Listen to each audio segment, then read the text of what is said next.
Hey everybody, Garcia here, and today I'm taking a look at the Cold War expansion to the Manhattan Project Energy Empire. A fantastic worker placement game in which you are trying to advance your nation, utilize energy in smart and efficient ways, be careful with pollution, and ultimately try to have the most victory points. So this is a modular expansion, meaning there are going to be various modules you can choose to use or not use in your game. Any combination of these is valid. So we are going to go ahead and take a look at it. I am going to move the expansion. I have to move out of the way back into the shot here. And we are going to go through these. We are generally going to break these down into two types of modules. The ones that simply grow something that was already available in the game, and the ones that change something or give you a brand new option in the game. So we'll tackle the first category there first. The ones that simply give you more choices for something already in the game. And that is going to include the new nation cards right here, the new global impact cards, and then these new structures. So the new nation cards, as seen here, you are going to, of course, have more options now. You can still choose to do the typical setup in which everyone is, you shuffle all of these with all the ones included in the game. Everyone gets 2, and from those 2 you pick one, or you can go up to 3 now because you have so many new options. So you could deal everyone 3 and then have them pick one from that. These are fairly straightforward. As you can see, they look the same as they did in the original game. So you are going to have that, and then you also have some that have been previous promos. So there's some included in here that have been previous promotional cards. They already come in the box. So very simple. No reason to not always include these when you are playing the game. Next up, we are looking at these over here, the new Global Impact cards. You only get late game Global Impact cards. And these, again, can be very simply shuffled into the game and included when you are setting up the Global Impact setup at the beginning. So you'll have these included in here. I'll just briefly go through them, and very simple to implement. No new rules overhead whatsoever. There you go. And again, there's one included here that was a previous promo expansion, a single solitary card that has been folded into this. That symbol there is probably still there because this was a promo, but then down here in the corner you do have a symbol that says cold, that denotes that this is a Cold War expansion card as well. So there is those. And then lastly, in this type of category, we can remove these now, we've got these new structure cards. So the new structure cards, you're going to have a few for each of the different stacks of cards. And again, you can simply shuffle these in and give yourself new abilities. You do have some now that no longer require a place for you to put workers. They just do something, such as this one at the beginning of your turn. If you generate, you're going to gain one of these science tokens. We've got this stack here with some new abilities. This one here, if you generate and you happen to have this, you're going to get plastic, you're going to get steel with that one, and an oil refinery. And then these that again will give you some new things simply for generating. There's a whole slew of those for every resource and even money, as you saw there. So again, very simple. This isn't really a choice you need to make. Shuffle these in, you're good to go. And then we've got all of these 4. These 4 are different concepts and new ideas that you could choose to play with or could choose to leave out. And we're going to go through these. I'm going to personally go through these in the order in which I like them, okay? So we're going to start with the Espionage cards. The Espionage cards are my least favorite part of the expansion, but they're also the smallest, which is good. So not a big hit there. These are 5 identical cards that each player will take one of, and you may now, when you activate a location on the main board and then go to activate your own locations, you can always choose to go here as long as it's available to you. It'll take 1 energy or 1 worker, and you can immediately use an opponent structure as if it were your own, meaning you need to fill it with the requirements, it needs to be empty and it needs to be of the correct location based on what you activated on the main board. So, you cannot activate, say, this card if I went to the green section of the board. I need to have gone here. And then if you have this in front of you, I could pay for it and activate that. Obviously, it needs to be available to me. And this will stay filled with my workers or energy until I recall. What do you get for that? Well, you get $1. So if I take over your spot and use it to my benefit, you get a $1 out of that. I'm not a big fan of this one. It is very confrontational, of course. It also requires you to keep track of what everyone else is doing, what everyone else is available. Now, I could certainly see groups that are going to enjoy this new kind of interaction. I just personally don't like it. It's something that if I bring to the table, I will fold it into a game even, and it just doesn't happen very much, if at all. Players are worried about their own abilities, the things they are trying to do, and I could see it being powerful.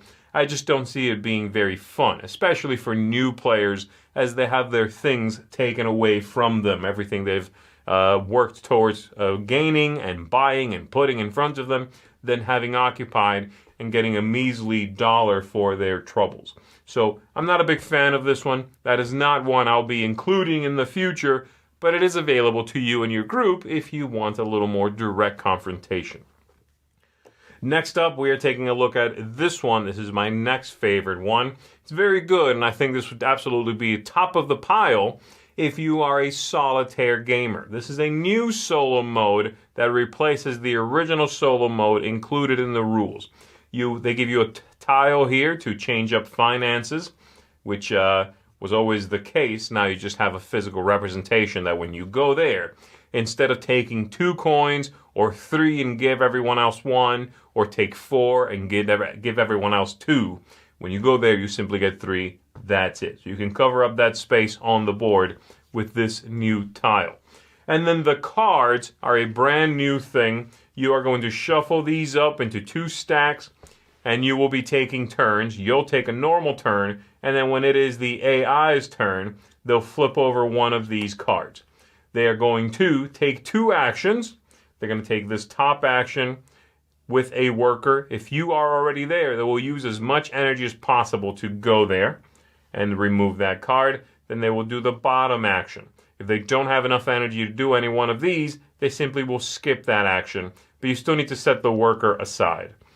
And then up here, there might also be something that they remove from the game. At the end of the game, you're going to simply score the player based on this and the UN track as well. You will need to move the AI player on that track as well. Once that's done, you take a turn, flip over a new one.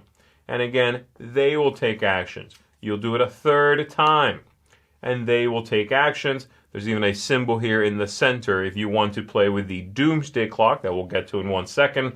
And then they will take 3 turns, and then a reset turn in which they recall. And you will continue flipping cards over and over. Whenever you step into the halfway point in the game and you start going into the late stage global impact cards, then you'll start drawing from here. Very good, very clean concept. You give the AI player all of their workers and all of their energy at the beginning of the game. There's not a lot of overhead here, so this is a really good, clean way to play solitaire. I like it. Then we've got next up the Doomsday clock, making the mega structures here actually my favorite thing. But the Doomsday clock is also excellent. Again, the only one I didn't like is the Espionage. Doomsday clock, you're going to take these cards, you're going to shuffle them up, and you'll set the stack right here in its place. Players now have a new option. You'll set this by the main board, and players may now go here instead of any other worker placement space on the main board. And they will pay whatever the arrow is pointing to, in this case 2 coins. Once having done that, they will draw 3 cards, and from those 3, they are going to put one back on the bottom of the pile, and they will reveal in front of themselves one of these 2 face up, the other face down. Then this will advance to the next position. And players could go there while it's occupied, obviously with more energy, same thing. And you can also activate anything in front of you. This will count as all 3 locations on the main board. So after you go here, you take the second step of your turn, you can activate any of the cards in front of you. Say, for instance, I've got this one, and I've got this one. Well, I'm allowed to do both of those, all right? Once this continues moving up, okay, and there's a new way for the game end to trigger, in fact, and that is if the Doomsday clock makes it all the way to 12 here. Once the game is over, then we are going to gain some victory points from all this. First and foremost, every card is a single point anyway. And then we are going to, let's say we made it up to there, we are going to award victory points for the 3 things that we are contending in. So there's that globe, that missile race, and that satellite. You will reveal all the ones that are face down, and we will count them up. Whoever has the most in the Earth symbol there is going to get victory points equal to wherever the arrow is pointing. 7 victory points. Second place gets half of that rounded down. We do the same thing for the missiles and the satellites there, and that's a whole bunch of points. So you need to be careful with that. Obviously, doing this earlier is better. The costs do go up, and eventually you are even taking pollution and radiation. But the prices, or the values rather, go up as well, of course. If more people are invested in this, it makes the rewards juicier as you go. So that is the Doomsday Clock. It's a neat idea. I like the way this works. It gives you something else that is simple and straightforward in which to pump your resources. It allows you to activate a strange combination of locations you might have. You might want to do 2 things from different spheres of influence. Well, if you go here now, you can activate that combination. And again, I think my favorite thing is simply that this is straightforward. It is something I could put in the game right away from with a new player, and they would not have trouble understanding how this works, how we score it. Very clean and simple. I like it. And then lastly, we've got here our mega structures. At the beginning of the game, you're going to shuffle this deck up, and you are going to reveal a number face up equal to the number of players plus 1. And so you will set these above the corresponding markets, and the players, when they go to those markets, may acquire one of these instead. They are very costly. They have a cost here on the bottom, and they also have a requirement, something you must have already to acquire these. I must have moved up twice on the UN track and have 2 of these structures already. Having said that, you pay that, you take this pollution, you're going to get a bunch of points, and then some ability that stays with you, except for this one is simply a lot of points. So these are great. They're very simple. They are a new goal. They give you something to sort of shoot towards at the beginning of the game. You can scope these out and go, you know, I love the idea of at the beginning of each of my turns gaining $1. I think I'm going to try for that. I'm going to gain a couple of dice. I'm going to gain some of these, save up these costs, and shoot for that amusement world. And these are not always all in play. Even the arrangement is not always the same. There's no guarantee you have one of each. You might end up revealing 3 of these and end up with this combination, perhaps. 2 of these here, this one there. And that's fine. It just changes up the various things you're going to be pursuing, the possibilities that you have available to you. So I really enjoy these. I think the powers are neat. I think they do give you something to think about during the early game, and they are impactful once acquired towards the mid and late game. So this is my favorite module included in here. And again, pretty straightforward module, not something that is difficult to implement or has a lot of rules overhead. So that is the Manhattan Project Energy Empire Cold War expansion. This is a great expansion. It is not an expansion I would say is essential. It is not one that fixes the game or is necessary to really boost your enjoyment of what the core game offers. It manages to do that just fine. But it is a great expansion if A, you love modular expansions, and I do, and B, you want to mix it up a little bit.